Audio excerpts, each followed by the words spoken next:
Nagpaalam na sa serbisyo si dating DPWH Secretary Manuel Bonoan kasabay ng formal na paglipat ng tungkulin kay bagong kalihim Vince Dizon. Target ni Dizon na tapusin ang internal cleansing at reorganization sa loob ng 60 araw bilang hakbang para sa mas maayos at malinis na pamamalakad ng ahensya. Si Margaret Gonzalez magbabalita. Sinalubong mismo ni dating DPWH Secretary Manuel Bonoan si Secretary Vince Dizon ang bagong kalihim ng ahensya sa pagdating nito sa main headquarters ng DPWH para sa turnover ceremony. Sa speech ni Bonoan, formal itong namaalam at walaan niya siyang pinagsisihan sa kanyang pagsisilbi bilang DPWH Secretary sa kabila ng mga kontrobersiya sa ahensya. I don't have any regrets at all. I'm just very thankful that I have worked with people like these people in the department. Sa tanong kung iiwanan niya ang ahensya na may malinis na konsensya, ito ang sagot ng dating kalihim. I'm living it with a clear conscience actually naman. I did the best that I can. In my tenure in the Department of Public Works and Highways, I have worked with professional people in the department. Pa naman dito. But I'm sure that we've done something good also. My tenure in 3 years in the department, marami naman kami nagawa.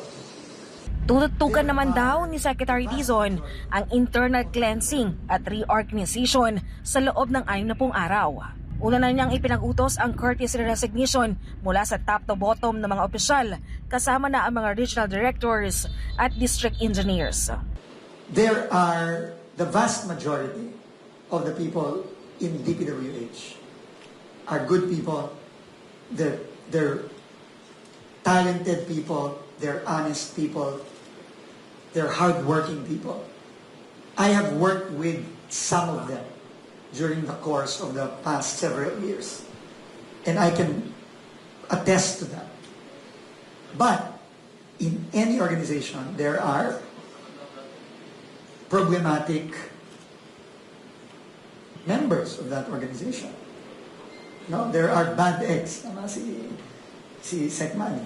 And the process of weeding out the bad and replacing them with the good is a process that any organization, not all organizations, have to go through.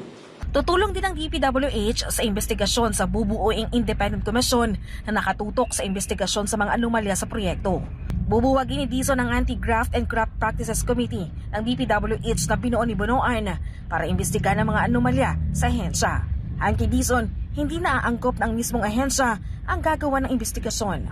Ayon naman kay Bonoan, nasa 15 ang missing projects sa flood control. Most of them are in the first district of Bulacan, and I think there are scattered in some of the regions, 1 or 2, and 3. But these are going to be validated actually, and all these documents will have to be turned over to Secretary Vince.